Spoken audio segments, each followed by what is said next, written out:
آسمان کی بلندیوں میں، زمین کی پستیوں میں، سمندر کی گہرائیوں میں اور فضا کی وسعتوں میں، صحرا جنگلوں کی کشادگیوں میں، ہر جگہ ملک، بادشاہت، حکومت، تصرف، اختیار اللہ ہی کا ہے، اسی کی چل۔ یحییٰ کو کچھ بھی اولاد نہیں ہوئی، حالانکہ خود کے بارے میں حضرت زکریا نے مانگ کے لیا، اللہ کہہ رہے ہیں ہم نے نام رکھ دیا ہے، نام بھی دنیا میں اکلوتا لڑکا آسمان سے جس کا نام رکھ کے آیا ہے، یا زکریا انا نبشرک بغلام اسمہ یحییٰ، ہم نام رکھ کے دیتے ہیں۔ عجیب و غریب طریقے پہ ملا، بڑھاپے میں بیوی بانجھ تھی، کیا قدرت دکھائی اللہ نے، بڑھاپے میں دونوں میاں بیوی، مزید یہ کہ بڑھاپا تو ہے ہی، بانجھ بھی تھی پہلے سے۔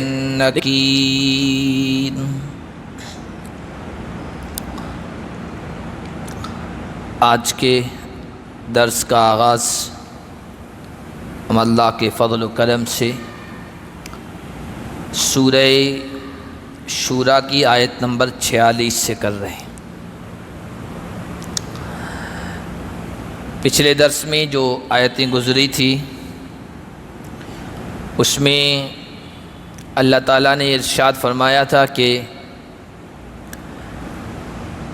قیامت کے دن ہدایت کام آئے گی، ایمان کام آئے گا،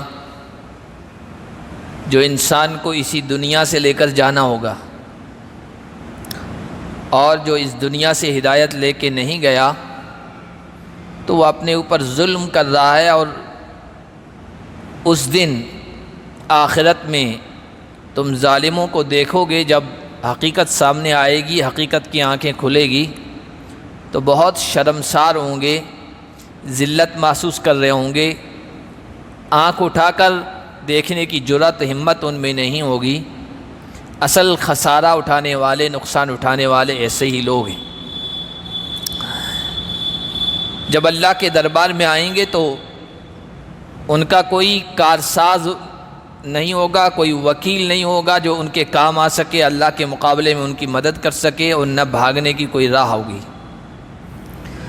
اس لیے اللہ فرما رہے ہیں استجیبوا لربکم من قبل ان یأتی یوم لا مرد لہ من اللہ، اپنے رب کے پیغام پر لبیک کہو، رسولوں کے ذریعے سے اور وحی کے ذریعے سے، آسمانی کتابوں کے ذریعے سے جو تمہارے پیدا کرنے والے کا میسج اور پیغام تم تک پہنچ رہا ہے اس کو قبول کر لو۔ اس کو قبول کرو گے یہ کام آئے گا آخرت میں، اس دن سے پہلے جس دن کو کوئی طاقت اللہ کے مقابلے میں ٹال نہیں سکتی، وہ آنا ہے۔ قیامت کے دن کو کوئی ٹال نہیں سکتا، کوئی مانے، تسلیم کرے، اس پر ایمان و یقین رکھے، اس کو بھی سامنا کرنا ہے، اور جو انکار کرے اسے بھی سامنا کرنا ہے۔ مَا لَكُم مِّن مَلْجَإٍ يَوْمَئِذٍ وَمَا لَكُم مِّن نَكِيرٍ، وہ دن ایسا ہے کہ اس دن کوئی پناہ گاہ تمہیں نہیں ملے گی، اور نہ تمہارے لیے کوئی انکار کی گنجائش ہوگی۔ دنیا میں تو انسان جرم کرتا ہے، کفر و شرک کرتا ہے، معصیت کرتا ہے، کوئی گناہ کا کام کرتا ہے، بہت سی مرتبہ انکار کر جاتا ہے، مکر جاتا ہے، میں نے یہ نہیں کیا ہے، لیکن قیامت کے دن انکار کی کوئی گنجائش نہیں ہوگی۔ انسان اپنی زبان سے انکار کرنے کی کوشش کرے گا تو اللہ تعالیٰ اس کے اعضاء، باڈی کے پارٹ کو ہمت دے گا، بولنے کی طاقت دے گا، سارے اعضاء یہ زبان بن جائیں گے۔ ہم پیچھے یہ 25 پارہ 24 پڑھ چکے ہیں، اس میں اللہ تعالیٰ نے فرمایا کہ جب مجرم لوگ اللہ کے دربار میں پہنچائے جائیں گے تو اس وقت وہ انکار کرنے کی کوشش کریں گے کہ ہم نے تو کوئی گناہ کیا ہی نہیں تھا، شرک کیا ہی نہیں تھا، تو اللہ تعالیٰ ان کی زبان کو بند کر دے گا، منہ کو بند کر دے گا۔ وَقَالُوا لِجُلُودِهِمْ، اللہ تعالیٰ ان کے جسم کی چمڑی سے، جلد سے، اعضاء سے گواہی لے گا تو اعضاء بولیں گے، تو وہ کہیں گے، اپنی چمڑیوں سے کہیں گے، اپنے اعضاء سے کہیں گے تم ہی تو عذاب سے بچانے کے لیے ہم انکار کر رہے تھے اور تم ہی بول پڑے، تو اعضاء کہیں گے انطقنا اللہ الذی انطق کل شیء، جس نے ہر چیز کو بولنے کی طاقت دی اس نے ہمیں بھی بولنے کی طاقت دی، قوت گویائی دی، اور ہم حقیقت کا اظہار کر رہے ہیں۔ تو اس دن انکار کی بھی کوئی گنجائش نہیں ہوگی اور کوئی پناہ گاہ بھی نہیں ہوگی۔ اس دنیا میں تو ہم دیکھتے ہیں بار بار درس میں یہ بات آتی ہے، واللہ اس کو قرآن میں بار بار بیان بھی کرتے ہیں کہ دنیا کی حکومتوں کو مجرم لوگ، گنہگار لوگ، کرائم کرنے والے عاجز کر دیتے ہیں، بے بس کر دیتے ہیں، انڈر گراؤنڈ ہو جاتے ہیں، چھپ جاتے ہیں، ملک چھوڑ کے بھاگ جاتے ہیں، حکومتوں کے بس میں نہیں ہوتے ہیں۔ کتنے سارے افراد ہیں کرائم کرنے والے ہیں، جرم کرنے والے ہیں، حکومت کی نگاہ میں بڑے مجرم ہیں، موسٹ وانٹیڈ ہیں، ان کی تصویریں لگی ہوئی ہے ایئرپورٹ پر، پبلک پیلیس پر، عوامی مقامات پر، کہ جہاں کہیں بھی ملے ان کے بارے میں اطلاع کرو، لیکن سالہ سال ہو گئے کوئی اطلاع نہیں، کوئی جانکاری نہیں، حکومت عاجز، بے بس۔ لیکن اللہ فرما رہے ہیں ما لکم من ملجئ، کل قیامت کے دن جب اللہ کے دربار میں پہنچو گے تو کوئی پناہ گاہ نہیں ہوگی، کوئی چھپنے کی جگہ نہیں ہوگی، کوئی سہارا نہیں ہوگا۔ فَإِنْ أَعْرَضُوا فَمَا أَرْسَلْنَاكَ عَلَيْهِمْ حَفِيظًا، مجرموں سے تو یہ بات کہی، آگے اللہ کے نبی صلی اللہ علیہ وسلم کی تسلی کے لیے اللہ فرما رہے ہیں اے نبی آپ نے ہمارا پیغام ان تک پہنچا دیا ہے، اس کے باوجود بھی یہ مان نہیں رہے ہیں، اگنور کر رہے ہیں، نظر انداز کر رہے ہیں، اعراض کر رہے ہیں، تو آپ کو دل برداشتہ ہونے کی ضرورت نہیں ہے، حوصلہ ہارنے کی ضرورت نہیں، اس لیے کہ آپ کا کام صرف پیغام پہنچا دینا ہے، ہم نے جو میسج کیا اس کو فارورڈ کر دو، انسانیت تک پہنچا دو، بس یہ کام ہے آپ کا، منوانا آپ کے ذمے نہیں ہے۔ فما ارسلناک علیہم حفیظا، ہم نے آپ کو ان پر نگراں بنا کے نہیں بھیجا ہے، لست علیہم بمسیطر، ٹھیکیدار بنا کر نہیں بھیجا کہ منوانا ہی ہے، نہیں، آپ کا کام پیغام پہنچا دینا ہے۔ ان علیک الا البلاغ، آپ کے ذمے پہنچا دینا۔ اب قرآن میں کئی جگہوں پر یہ کہا کہ آپ کے ذمے انما علیک البلاغ وعلینا الحساب، حساب مواخذہ کرنا، پوچھ گچھ کرنا، یہ ہماری ذمہ داری ہے، آپ کی ذمہ داری پہنچا دینا ہے۔ اس وجہ سے آپ دیکھیے کوئی بھی جب بیان کرتا ہے، تقریر کرتا ہے، جب ختم کرتا ہے نا تو کہتا ہے وما علینا الا البلاغ المبین، بھائی ہماری ذمہ داری کھول کے دین کی بات آپ تک پہنچا دینا تھا۔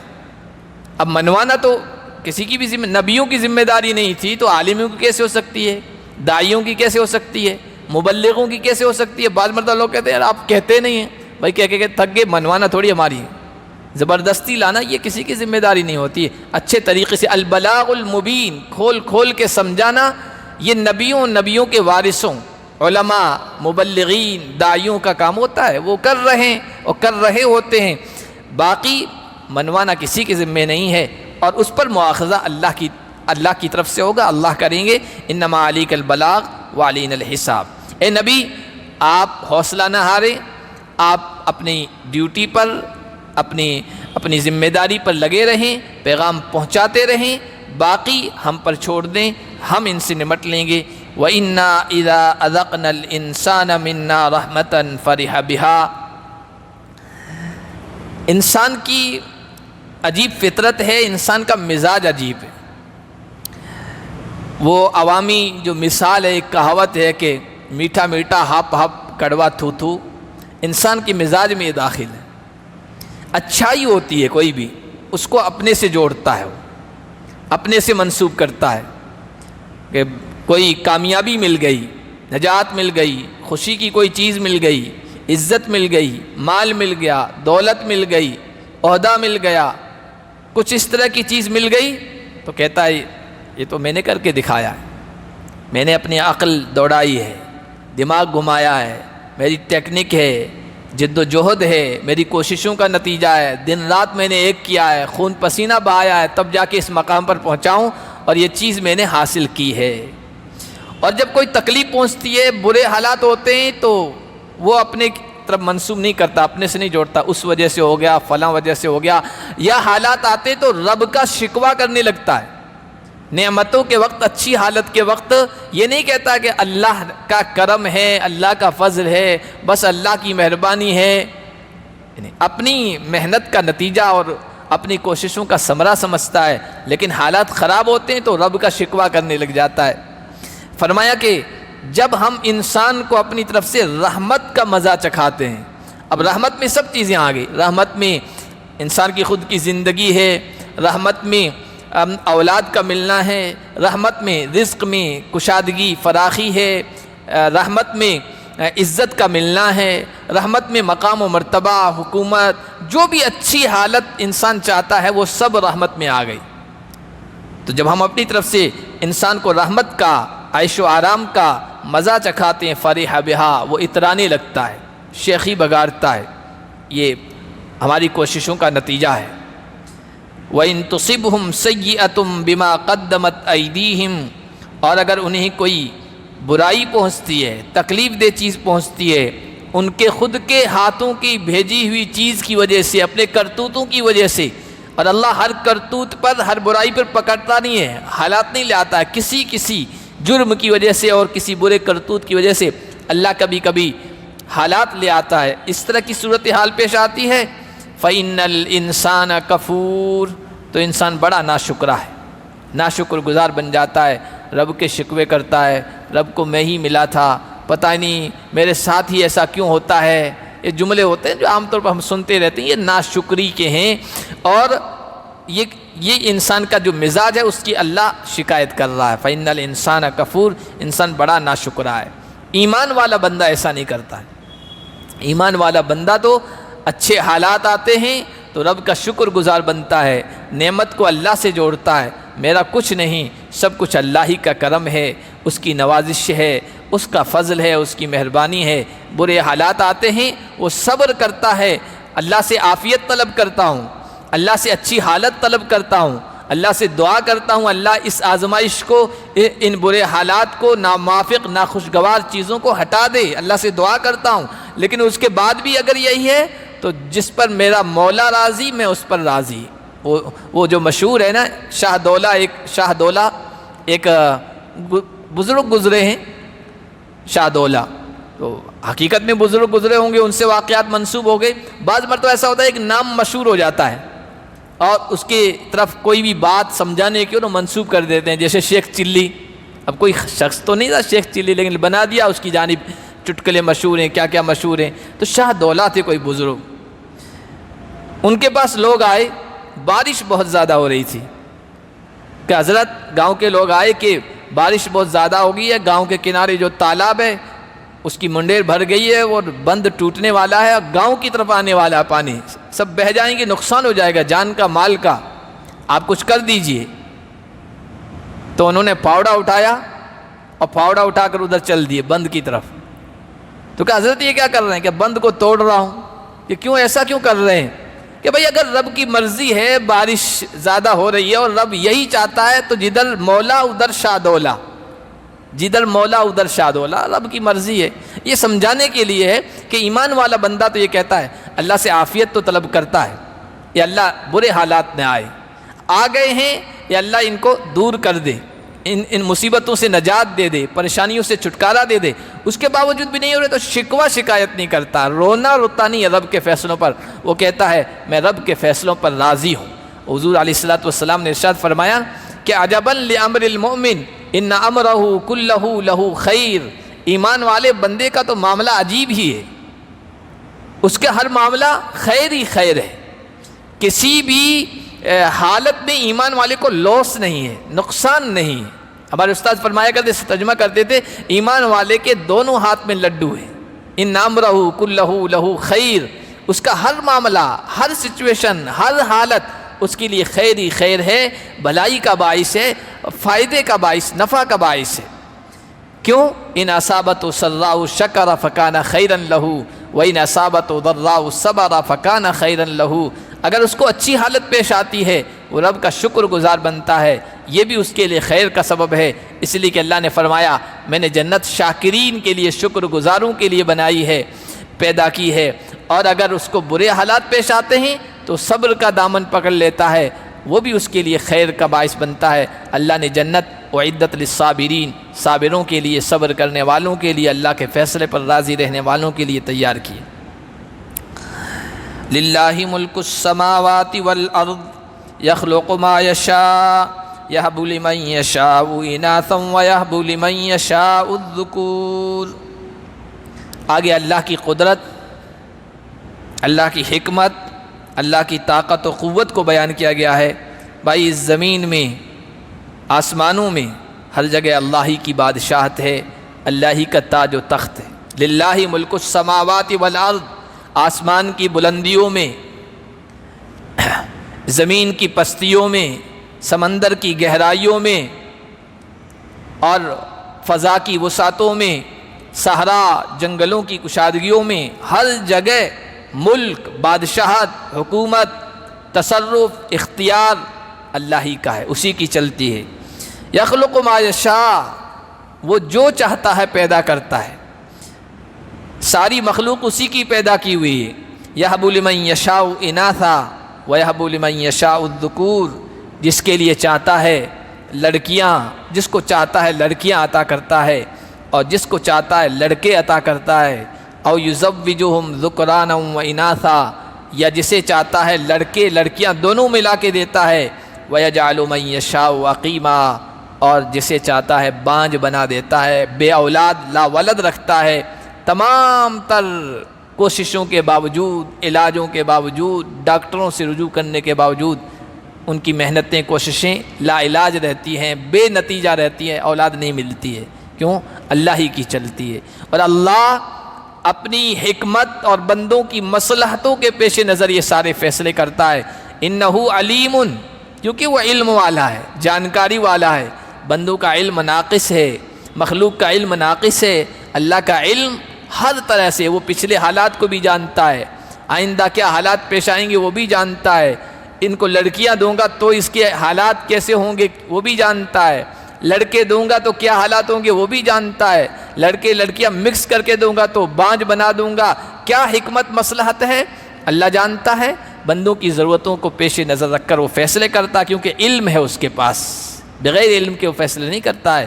اور پھر قدیر، اپنے علم، اپنی جانکاری کے مطابق جو فیصلہ کرتا ہے اس کو نافذ کرنے پر قدرت بھی رکھتا ہے۔ دنیا کی حکومتیں ایسی نہیں ہیں۔ دنیا کی حکومتیں ایک بل پاس کرتی ہے، اپوزیشن اگر مضبوط ہے اور مضبوط طریقے سے اس کو لیا، پیچھے ہٹنے پر بھی مجبور کر دیتی ہے حکومتوں کو۔ اللہ کی حکومت ایسی نہیں ہے، وہ قدیر ہے، قدرت رکھنے والا ہے، جو فیصلہ کرتا ہے اس کو نافذ کر کے رہتا ہے۔ تو یہ اللہ نے اپنی حکومت، اپنے تصرف کو بیان کیا ہے۔ اور یہ جو اللہ نے کہا نا، ہم جس کو چاہتے ہیں، جو چاہتے ہیں عطا کرتے ہیں، لڑکے تو لڑکے، لڑکیاں تو لڑکیاں، دونوں مکس کر کے وہ نہ دینا چاہیں تو کسی کو نہیں دیتے۔ یہ صرف عام بندوں کے لیے نہیں ہے، عام انسانوں کے لیے اللہ کا ضابطہ نہیں ہے، اپنے محبوب بندوں، پیغمبروں اور نبیوں کے لیے بھی اللہ کا یہی ضابطہ ہے۔ ان سے بڑھ کر اللہ کا محبوب کون ہو سکتا ہے؟ لیکن اللہ نے جس نبی کے لیے فیصلہ کر دیا تو پھر اس کو نہیں مل پایا۔ حضرت ابراہیم کو صرف بیٹے ملے، تاریخ میں لکھا۔ حضرت لوط کو صرف بیٹیوں سے نوازا گیا۔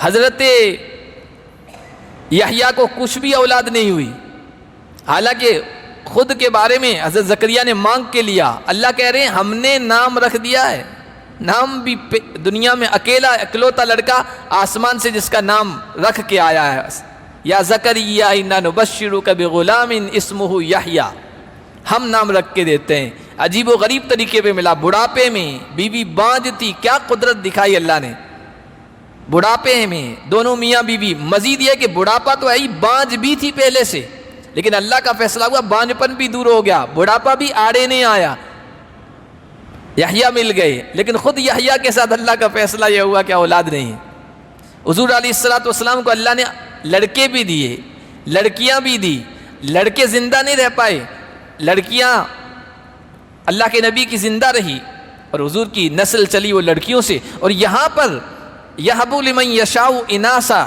پہلے لڑکیوں کا تذکرہ کیا ہے اللہ نے، لڑکوں کا نہیں کیا ہے۔ پہلے لڑکیوں کا تذکرہ کیا، بعد میں لڑکوں کا تذکرہ کیا ہے۔ وہ اس وجہ سے کہ جس وقت قرآن نازل ہو رہا تھا اس وقت بھی، آج بھی لوگوں کا مائنڈ، ان کی ذہنیت یہی ہے، لڑکا ملنا چاہیے، دعا کرو اللہ بیٹا دے دے۔ یہ کوئی نہیں کہتا دعا کرو اللہ بیٹی دے دے، پہلی بیٹی دے دے۔ بہت کم خوش نصیب ہوں گے ایسے جو یہ کہیں کہ دعا کرو اللہ بیٹی دے دے پہلی، ہے نا، ورنہ عام طور پر یہ ہوتا ہے۔ ہاں ہو جانے کے بعد بھی وہ راضی رہتے، کہتے ہیں اللہ نے رحمت دے دی، وہ الگ بات ہے، لیکن دعا کروانا باقاعدہ پہلا ایسا بہت کم ہوتا ہے، لوگوں کا یہی ذہن۔ لیکن اللہ ایک بزرگ نے یہ لکھا ہے، اللہ نے پہلے بیٹیوں کا اسی لیے تذکرہ کیا کہ اللہ کی نگاہ میں بیٹیوں کی اہمیت ہے، پہلے بیٹیوں کا تذکرہ کیا ہے۔ اور چونکہ عرب لوگ بیٹی کو پسند نہیں کرتے تھے اور پیدا ہو جاتی تھی، تو قرآن میں بیان کیا گیا 2 جگہ، ایک آگے آ رہا ہے، 2 رکوع چھوڑ کر بھی آ رہا ہے، 14ویں پارے میں ہم پڑھ چکے ہیں، جب انہیں کہا جاتا تھا کہ تمہارے گھر میں بیٹی پیدا ہوئے، چہرہ سیاہ ہو جاتا تھا۔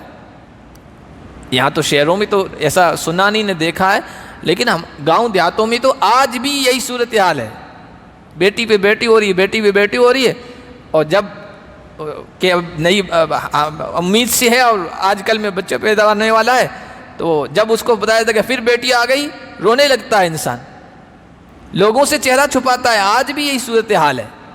تو اللہ نے پہلے بیٹی کا تذکرہ کیا کہ ہماری نگاہ میں بیٹی کی اہمیت ہے، اور اللہ جس کو بیٹی دے دے پہلے، تو اس کا مطلب ہے اللہ اسے نوازنا چاہتا ہے، اللہ خصوصی رحمتوں سے اس کو نوازنا چاہتا ہے۔ تو اللہ کا یہ قانون اصول بیٹے بیٹیوں کا، یہ صرف عام انسانوں کے لیے نہیں، اپنے مخصوص بندوں کے لیے بھی ہے، جس کو چاہتا ہے دیتا ہے، جس کو چاہ معروم رکھتا ہے۔ آپ اندازہ لگائیے، حضرت عائشہ رضی اللہ تعالی عنہا، حضور علیہ الصلاۃ والسلام، اس سے بہترین جوڑا کائنات میں ہو سکتا ہے؟ اور کیا آپس میں محبتیں تھیں۔ حضرت عائشہ رضی اللہ تعالی عنہ کیا نہیں چاہتی ہوں گی کہ مجھے اولاد ہو؟ کس عورت کی خواہش و تمنا نہیں ہوتی جو شادی شدہ ہو کہ اولاد نہ ہو؟ حضرت عائشہ کی تمنا نہیں رہی ہوگی، تمنا تھی، آرزو تھی میری گود بھی ہری ہو، لیکن اللہ کی طرف سے نہیں ملا تو نہیں ملا۔ ایک واقعہ لکھا، حضرت عائشہ ایک مرتبہ اپنے گھر میں بیٹھی تھی اداس، اللہ کے نبی آئے، کہا عائشہ اداس کیوں بیٹھی ہو؟ کہا اللہ کے نبی، ہر وہ عورت جس کی شادی ہو گئی ہے، جس کا شوہر ہے، اس کی خواہش یہ ہوتی ہے کہ اس کے آنگن میں پھول کھلے، اس کی امیدیں پوری ہو، اس کی اولاد ہو۔ آج بیٹھے بیٹھے اولاد کی یاد آ گئی تو میں اداس ہو گئی ہوں کہ مجھے اولاد نہیں ملی۔ تو اللہ کے نبی صلی اللہ علیہ وسلم نے کیا کہا؟ عائشہ مجھ سے کیوں کہتی ہو؟ اس سے کہو نا جو دینے والا ہے، اس کے سامنے اپنی عرضی رکھو، درخواست رکھو۔ تو پیغمبروں کے ساتھ بھی اللہ کا یہ معاملہ ہے، نوازا تو نوازا، ورنہ انہیں بھی محروم رکھا ہے۔ یہ اللہ نے اپنی قدرت کاملہ بیان کی ہے، کائنات میں کسی کی نہیں چلتی ہے، صرف ہماری چلتی ہے۔ للہ ملک السماوات والارض، یہاں تک کہ بعض پیغمبروں کو اور نبیوں کو ایسے ایسے معجزات دیے کہ انسان سمجھتا تھا کہ ان کی تو چلتی ہوگی، لیکن اللہ نے بعض حالات ایسے ان کے ساتھ پیدا کر دیے کہ ان کو بھی محسوس کرایا۔ بہت مشہور واقعہ، اس سے پہلے جب حضرت سلیمان کا تذکرہ ہوا وہاں ہم نے یہ بیان کیا تھا، حضرت سلیمان جا رہے ہیں، چیونٹی نے چیونٹی سے کہا، چیونٹیوں سے بھائی چلو چلو لشکر آ رہا بہت خطرناک، سلیمان کا لشکر، اپنے بلوں میں گھس جاؤ۔ حضرت سلیمان چیونٹی کی آواز کو سن لیا اور سمجھ لیا، بہت بڑا کمال ہے، اللہ نے دیا تھا، لیکن ان کے دل میں آیا چیونٹی کیا کہہ رہی ہے، میں نے سن بھی لیا اور سمجھ بھی لیا۔ تو چیونٹی سے کہا کہ تمہاری کوئی درخواست ہے تو بتاؤ میں پوری کر دوں۔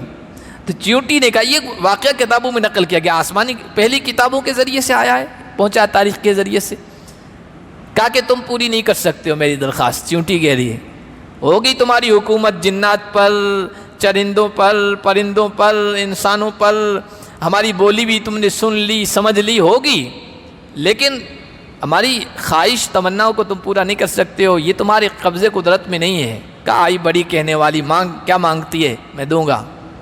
تو چیونٹی نے درخواستیں 2 پیش کی، اگر دینا ہی چاہتے ہو، اصرار کر رہے ہو، زد فی رزقی و زد فی عمری، اللہ نے میرے حصے میں جتنا رزق دیا اس میں سے کچھ بڑھا دو، اور جتنی میری عمر لکھ دی ہے اس میں اضافہ کر دو۔ حضرت سلیمان نے کہا بھائی یہ میرے بس میں نہیں ہے۔ کہا تو تیرے بس میں نہیں ہے تو میں نے کہا تو عاجز ہے، تو کسی چیز پر قدرت نہیں رکھتا ہے، پھر اس سے کیوں نہ مانگوں جو سب کچھ قدرت رکھنے والا ہے۔ وما كان لبشر ان يكلمه الله الا وحيا او من وراء حجاب، اللہ کی قدرت کا بیان ہوا، مکی صورتوں میں یہ بیان ہوتا ہے، پھر رسالت کا ہوتا ہے، تو اب رسالت کا ذکر ہو رہا ہے۔ مفسرین نے لکھا کہ یہودی اللہ کے نبی صلی اللہ علیہ وسلم کے پاس آئے اور آ کر کہنے لگے ہم آپ پر ایمان لے آئیں گے، شرط یہ ہے کہ آپ اللہ سے بات کریں۔ ہمارے نبی حضرت موسیٰ اللہ سے بات کرتے تھے، اللہ سے کلام کیا ہے، اللہ کو دیکھا ہے، روبرو کلام کیا ہے، دیکھا ہے۔ اگر اس طرح آپ کو ہم دیکھ لیں تو آپ کو رسول مان لیں گے، آپ پر ایمان لے آئیں گے۔ اللہ کے نبی نے کہا کہ اللہ سے روبرو بالمشافہ، فیس ٹو فیس بات کی ہے، دیکھا ہے، جھوٹے ہو تم، ایسا نہیں ہوتا ہے۔ کسی انسان کی طاقت نہیں ہے کہ وہ اللہ کو دیکھ سکے۔ ہاں پردے کے پیچھے سے تو کلام ہو سکتا ہے، گفتگو ہو سکتی ہے، وہ حضرت موسیٰ نے کی ہے، خود اللہ کے نبی صلی اللہ علیہ وسلم نے بھی کی ہے معراج کے موقع پہ، لیکن دیکھ لیں رؤیت دیدار، یہ انسان کی اس دنیا کی ان آنکھوں میں طاقت نہیں ہے کہ وہ اللہ کو دیکھ سکے۔ اس لیے کہا نا کہ پروردگار، حضرت موسیٰ نے کیا کہا؟ پروردگار میں دیکھنا چاہتا ہوں، ارینی، کہا لن ترانی، تم نہیں دیکھ سکتے ہو مجھے، یہ طاقت نہیں ہے۔ ہاں جب آخرت میں پہنچیں گے تو وہاں اللہ ان آنکھوں میں طاقت دیں گے کہ ہم رب کا دیدار بھی کر سکیں گے، اس دنیا کی آنکھوں میں طاقت نہیں ہے۔ تو اللہ نے فرمایا ما کان لبشر ان یکلمہ اللہ، کسی انسان کے بس میں یہ نہیں ہے کہ اللہ اس سے بات کرے۔ اللہ کے بس میں تو ہے، اللہ کی طاقت میں تو یہ ہے، لیکن انسان کے بس میں نہیں ہے، انسان کی کمزوری ہے، اللہ کی کمزوری نہیں ہے کہ اللہ اس سے بات کرے، مگر 3 طریقوں سے، وحین، اشارے کے ذریعے سے۔ یہ اشارہ 2 طریقے سے آتا ہے۔ اشارہ کا مطلب اللہ دل میں بات ڈال دے۔ اب نبی کو یا تو خواب میں دکھایا جاتا تھا، دل میں بات ڈالی جاتی تھی، یا پھر یہ کہ ایسے ہی بیٹھے ہیں اور اللہ نے دل میں بات ڈال دی۔ ایک تو غور و فکر کے نتیجے میں ہوتا ہے، وہ تو ہم بھی کر لیتے ہیں، بغیر غور و فکر نتیجے کا اللہ دل میں بات ڈال دیتا تھا، اس کو اللہ کہہ رہے وحی۔ ایک شکل یہ ہوتی تھی اللہ سے بات کرنے کی، اللہ دل میں بات ڈالتا تھا۔ او من وراء حجاب، یا پردے کے پیچھے سے بات تو ہو رہی ہے، پتہ چل رہا ہے کہ آواز آ رہی ہے، میسج آ رہا ہے، لیکن کہاں سے آ رہا ہے، کون ہے، دکھائی نہیں دیتا تھا، پردہ آڑ رہتی تھی۔ حضرت موسیٰ کے ساتھ اسی طرح بات ہوئی کوہ طور پر۔ ایسا نہیں کہ اللہ کو سامنے وہ دیکھ رہے تھے، دیدار کر رہے تھے، آواز آ رہی تھی یا موسیٰ انی انا اللہ لا الہ الا انا فاعبدنی، لیکن دیکھ نہیں رہے تھے۔ دیکھنے کی اس دنیا میں طاقت نہیں ہے ان آنکھوں کی۔ تیسری شکل، او یرسل رسولا، یا اللہ اپنا قاصد بھیجے، یہ فرشتے کی شکل میں۔ عام طور پر حضور علیہ السلام کے ساتھ یہی معاملہ تھا، جبرائیل امین آیا کرتے تھے، اور مفسرین نے لکھا پورا قرآن جبرائیل امین لے کے آئے ہیں، یہی شکل زیادہ رہی ہے۔ فیوحی بِإِذْنِهِ فیوحی بِإِذْنِهِ مَا یشاء، اللہ اپنے حکم سے جو چاہے پھر وحی کرے۔ انہ علی حکیم، وہ جاننے والا بھی ہے، حکمت والا بھی ہے، اپنی حکمت و مصلحت کے تحت جس طرح کے فیصلے کرتا ہے وہ کر لیتا ہے۔ وَكَذَلِكَ أَوْحَيْنَا إِلَيْكَ رُوحًا مِّنْ أَمْرِنَا، اے نبی اس طریقے سے، یہ جو تیسرا طریقہ ہے، اس طریقے سے ہم نے آپ کی طرف ہمارے حکم سے روح بھیجی۔ روح جان کو کہتے ہیں، جس کے ذریعے سے انسان کی زندگی ہے، اور یہاں مراد روح سے یہ قرآن ہے، قرآن کا پیغام ہے، یہ انسانوں کی زندگی ہے، اس میں پوشیدہ ہے زندگی۔ انسان کے لیے اللہ نے 2 ضرورتیں پیدا کی ہے، بلکہ مخلوقات ہیں نا، ان کی ضرورتیں ہیں، جسمانی ضرورتیں ہیں، تو جسمانی ضرورتوں کے لیے وحی کی ضرورت نہیں ہے، وہ انسان اپنے عقل، غور و فکر کے ذریعے سے پوری کر سکتا ہے۔ اب جیسے انسان نے یہ ساری ترقیاں کی ہے، عقل اور دماغ لگا کر ساری سہولتیں پیدا کی ہے انسانوں نے اپنی ضرورتوں کو پورا کرنے کے لیے، اللہ نے عقل دی ہے۔ انسان کے ساتھ جسمانی ضرورت بھی ہے، روحانی ضرورت بھی ہے، دل کی ضروریات بھی ہے۔ یہ جو ہم نمازیں پڑھتے ہیں، یہ جو قرآن کی تلاوت کرتے ہیں، یہ جو ہم روزے رکھتے ہیں، یہ جو حج ہے، یہ اس دل کی جو ڈیمانڈ ہے، دل کی نیڈسیں، ضروریات ہیں، وہ پوری کی جا رہی ہے اس کے ذریعے سے۔ اگر یہ دل کی ضروریات پوری نہ کی جائے نا، دنیا کا سارا ساز و سامان و انسان بے چین رہتا ہے۔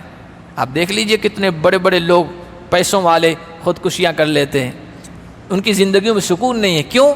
روحانیت نہیں ہے، دل کی زندگی کے بارے میں وہ نہیں سوچتے ہیں، دل کی ضروریات کے بارے میں نہیں سوچتے ہیں۔ تو اللہ نے فرمایا یہ ہم نے روح بھیجی ہے آپ کی طرف۔ آپ نہیں جانتے تھے کہ کتاب کیا ہے، قرآن کیا ہے، اور ایمان دین کیا ہے، شریعت کی تفصیلات کیا ہیں۔ یہ ہم نے اس کتاب کو، قرآن کو نور بنایا ہے، یہ تاریکیوں میں، یہ اندھیروں میں، کفر کے، شرک کے، رسم و رواج کے اندھیروں میں یہ روشن چراغ ہے۔ اس کے ذریعے سے ہم اپنے بندوں میں سے جس کو چاہتے ہیں صحیح راستہ دکھاتے ہیں، اور اسی کے ذریعے سے لتہدی الی صراط مستقیم، آپ صحیح راستے کی طرف رہنمائی کرتے ہیں۔ صراط اللہ الذی لہ ما فی السماوات و ما فی الارض، اس اللہ کے راستے کی طرف جس کے لیے ساری چیزیں ہیں، آسمانوں کی بھی چیزیں اسی کے قبضہ قدرت میں، زمین کی چیزیں بھی اسی کے قبضہ قدرت میں۔ الا الی اللہ تسیر الامور، دیکھو سارے معاملات اللہ کی طرف لوٹ کے آنے ہیں۔ اے ماننے والو تمہیں بھی اللہ کی طرف لوٹنا ہے، اور نہ ماننے والو تمہیں بھی اللہ کی طرف لوٹنا ہے۔ مان کے آؤ گے اچھا صلہ پاؤ گے، نہ مان کے آؤ گے تو انجام تمہیں ہی بھگتنا پڑے گا، خمیازہ تمہیں ہی بھگتنا پڑے گا۔ اس لیے اس دن کے لیے تیاری کر لو۔ الحمدللہ سورہ شورى مکمل ہو چکی ہے، اگلا درس سورۃ الزخرف سے ہوگا۔ اللہ پاک ہم سب کو قرآن کی ہدایات کے مطابق زندگی بسر کرنے کی توفیق عطا فرمائے۔ سبحان اللہ و بحمدہ۔